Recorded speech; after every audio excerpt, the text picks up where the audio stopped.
Right. This is Mike Fanwell of Dread Central, and today joining me is Rob, the host of a documentary series on YouTube known as Criminally Listed. Rob, how are you doing today? I'm great, thank you, Mike. How are you doing? I'm doing well, thank you. Good, good. Could you tell us a little bit about yourself and how you got started in this whole YouTube thing?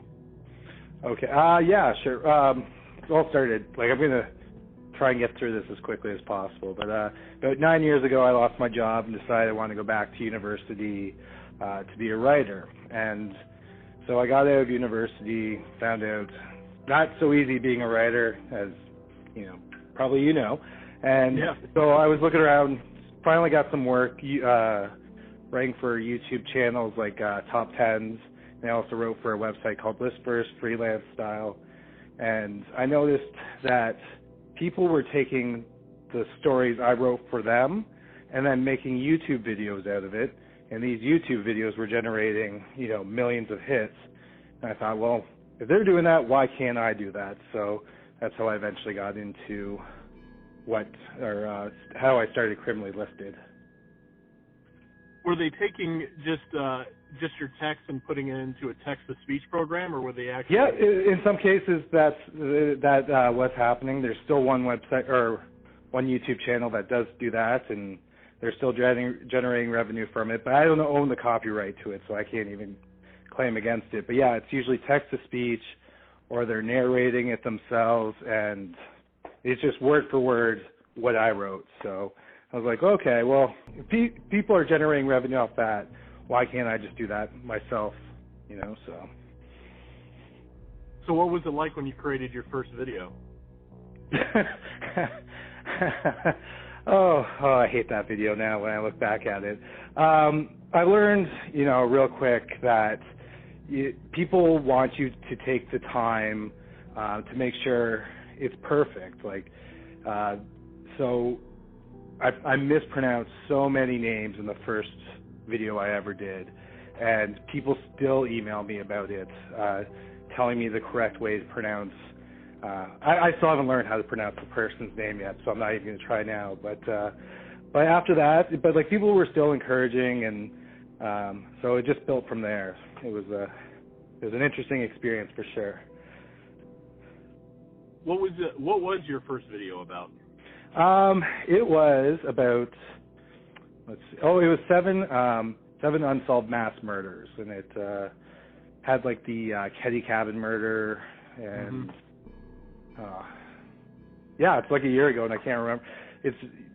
I always thought I would be able to keep track of all the cases in my head, but after doing so many, I forget what I did last week even now. So. What got you interested in the true crime genre? Okay, well, this goes back to when I wanted to be a writer. I really wanted to write crime novels, like Elmore Leonard, for example, is a big inspiration for me. And I found out that was really hard to do. But I found out that there were websites that wanted true crime lists, and I thought, that's not too big of a jump. And when I went to college when I was 19, I studied broadcast journalism. So I had a little bit of experience with, reporting and researching stuff like that. So I did that. And then, so I thought, then I noticed those lists were always popular. And so I thought, why not just expand this into a YouTube channel? Is there a particular case that it always stuck in your mind as something you wanted to write about?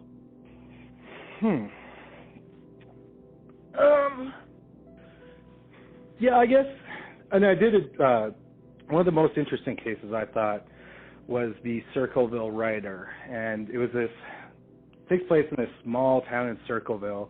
In the small town of Circleville, which is in Ohio.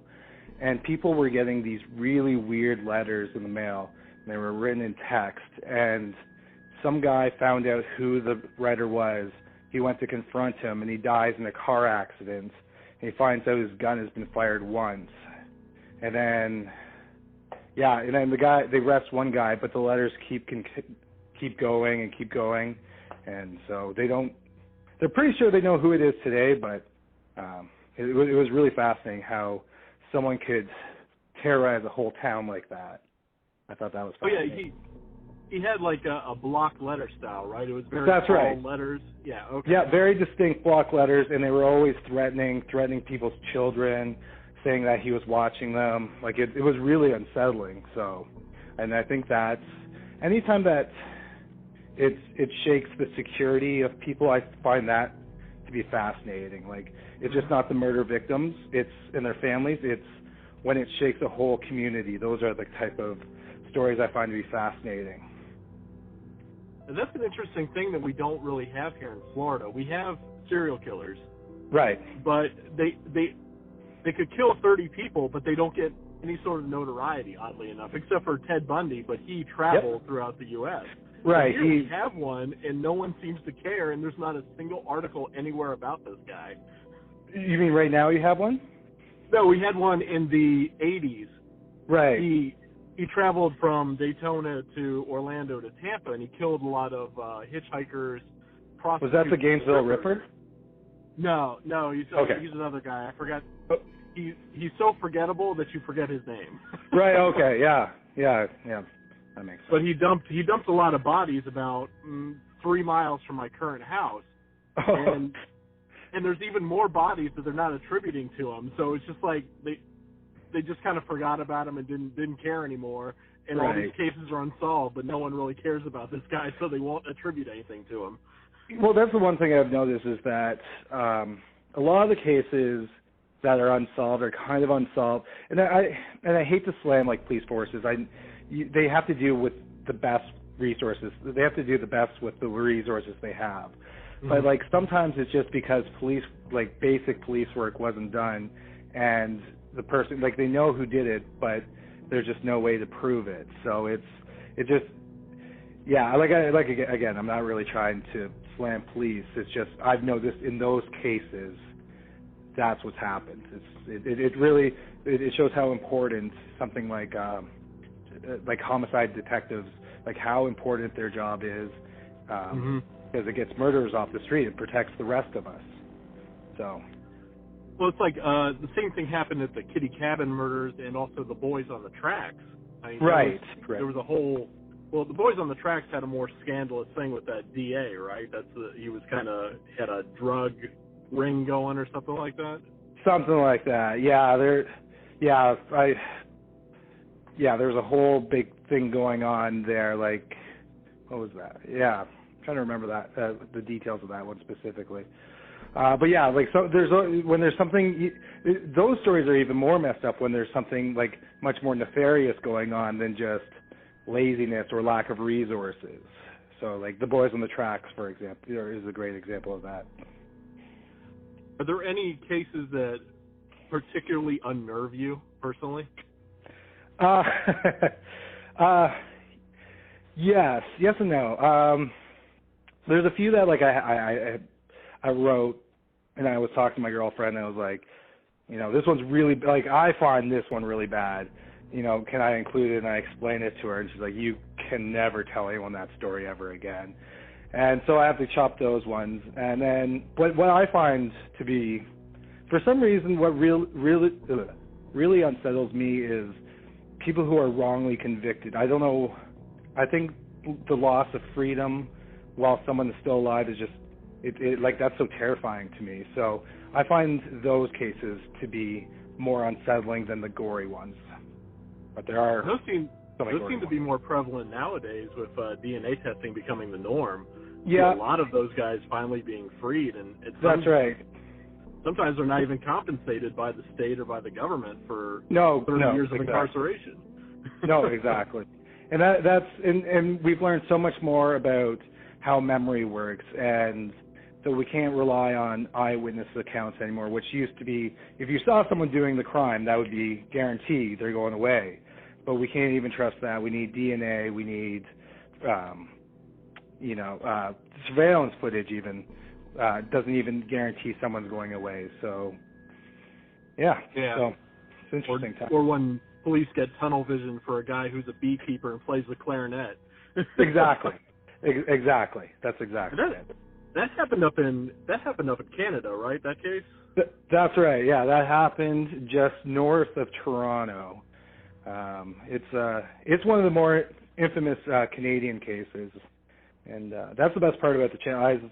I found that the other YouTube channels, I'm not trying to clump them all together, but a lot of them focus on American cases. And if you look at other countries, there's just so many interesting ones that are well known in that country, but American viewers or like other viewers from around the world haven't heard about it either.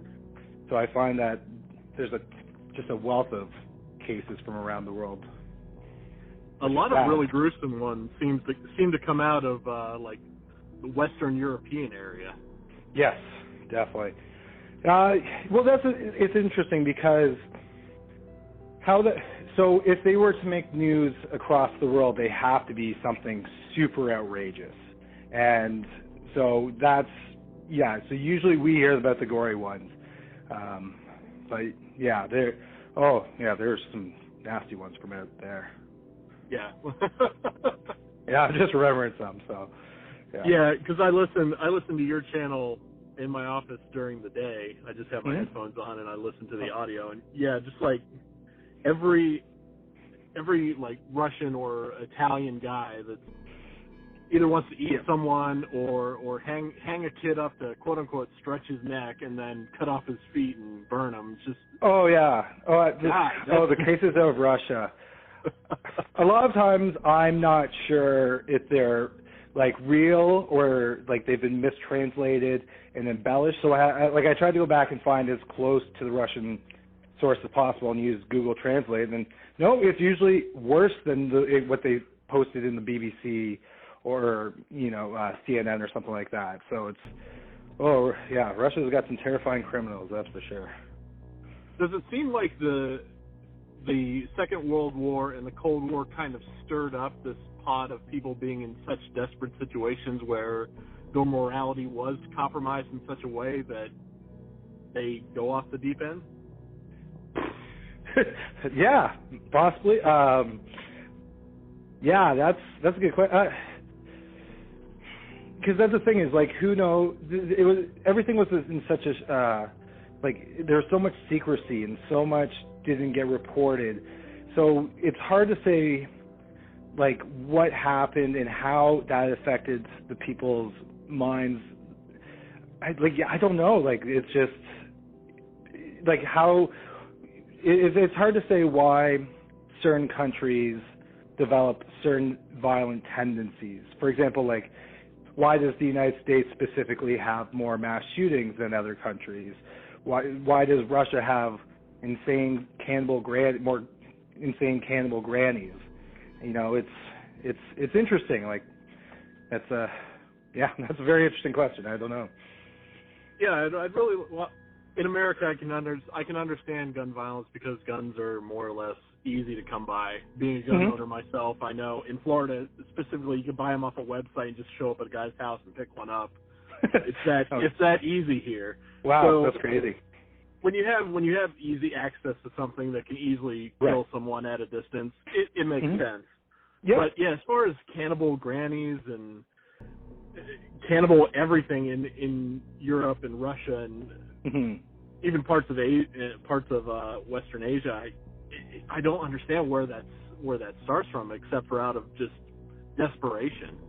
Yeah, it is just cannibalism, for example, is like who knows what drives because there's cannibals all over the world, like, which is not exactly the best news, I guess, to share, but it's interesting. Like I never, when I went to school, I took journalism, then I took English literature and film. So I've never really understood psychology, and then to place psychology in history is, that's a huge, it's a fascinating question. It's one of those things I don't know. Yeah, and if I didn't have a family, I'd actually dedicate time to it, but it's just kind of hard. Oh yeah, no, I've never thought about, because I always find things with more context to be much more interesting. So that's a very interesting idea. Yeah, it's easy to say, well, here's a monster, but that's right. It's much more interesting to find out how you go from being someone born with basically innocence, and that's right.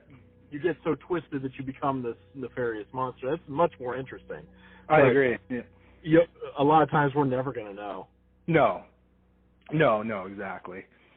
And sometimes it's Oh, go ahead. Sorry. Oh no, I was going to say and sometimes it's not a straight pattern either, right? Like you find out some of these. I can't remember who it was now. This one serial killer had a head injury and he started acting funny after that, but like who knows if that was the actual cause or if that was going to happen anyways, or so yeah. So. Oh yeah, he was the guy that they found the burning body inside his car. That's right. Yeah. Yeah. Hey, you got a good memory. You got a better memory than I do. Jeez. Well, I listen to him on a daily basis. Oh, thank you. I appreciate that. I just get so burnt out of listening to music or listening to an audiobook that listening to new content on YouTube is just so much more enlightening. Yeah, that's why I think YouTube is fantastic. It gives there's just so many options. And there's and it gives anyone the ability to produce something if they think they have something worth producing. So. Mm-hmm. Well, since we're on the subject of YouTube, the inevitable topic that'll have to come up is demonetization of content related to crime and horror, both fictional and reality-based. How has that affected your channel so far? It was very strange. So all this started to happen about 6 months into my channel being out there, and what happened was that my channel started to really build up steam right as they announced it. So I was making, $20 a day on the videos, even though I was getting something like 400,000 views over 48 hours, and I was making pennies off of it. And then they reviewed reviewed all my videos recently, and 90% of them are fine and 10% aren't. But there's no explanation for why this one's ad friendly and this one isn't, and it just seems so completely arbitrary. I struggle with it daily, to be honest with you.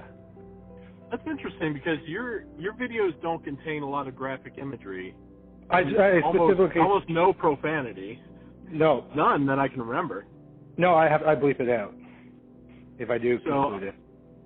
I don't. There is something I have noticed, like with Larry Bundy Jr.'s channel. Mm-hmm. His gaming videos, the content is fine, but if his splash image has just the wrong thing in it, like the text is too big, they'll demonetize it. So there's some algorithm out there that's killing all of us. And I talked to YouTube about this, and I was like, well, is there anything I'm pretty sure this algorithm is wrong. And they said that there's nothing they can do about it. Then they started manually reviewing videos. But now, it doesn't make any sense. So the one video I did was about killer cults, and this guy pins a woman's arm to a table and then takes it off with a butcher knife. That one was completely fine with the censors, but I have another video about a serial rapist on the loose, and that one was demonetized. I don't understand why one is more appropriate than the other. So. Well, since your channel's grown so rapidly over the past year, has the community that you've built up been able to provide you with an income on another site like PayPal or Patreon? I haven't done that yet. I feel terrible. I get to do. I'd make. So before this, I was a freelance writer. So I was eating craft dinner, or I guess you guys call it macaroni and cheese, but we call it craft dinner here in Canada.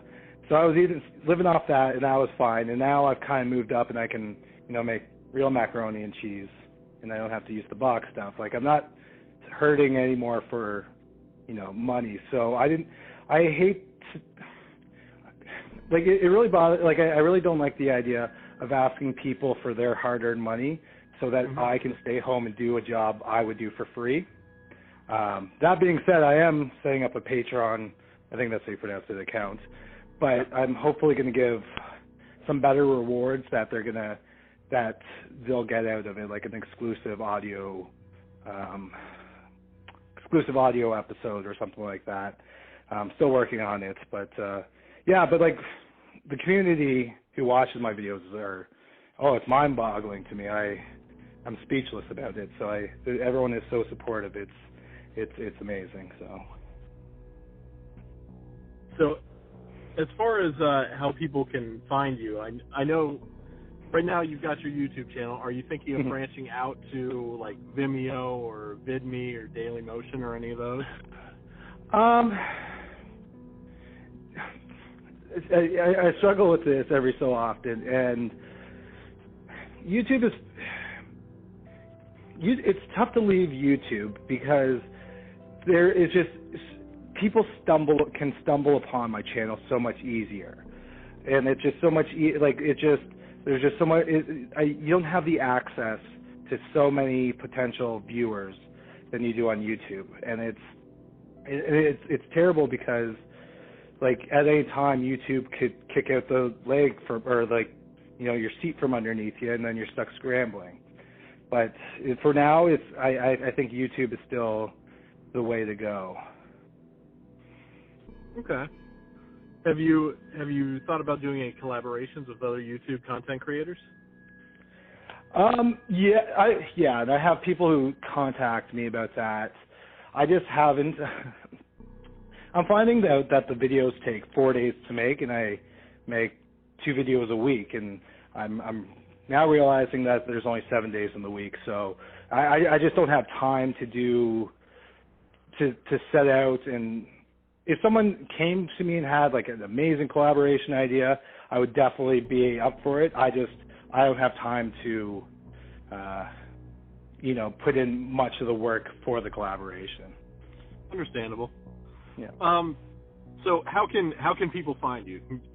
It's your little marketing spiel now. Okay. Well, they could definitely visit the website or the YouTube channel at youtube.com/criminallylisted.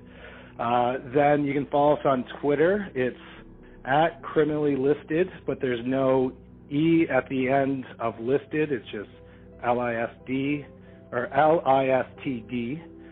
And Facebook.com/criminallylisted. I think that's it. Awesome. So what's the video? You just put one out about, what was it, yesterday or? Yeah, yesterday. Yeah, this is the other problem is that now YouTube my videos get reviewed right away before they are unlisted, so that's just adding so many more so I have to finish Thursday's video on Tuesday now, and I'm still having problems adjusting. But yes, I just put out a video Friday. It was Unsolved Babysitter Mysteries Part 2. Good thing I never have to say the title in my videos that screw it up. All right, Rob. Thank you very much for taking.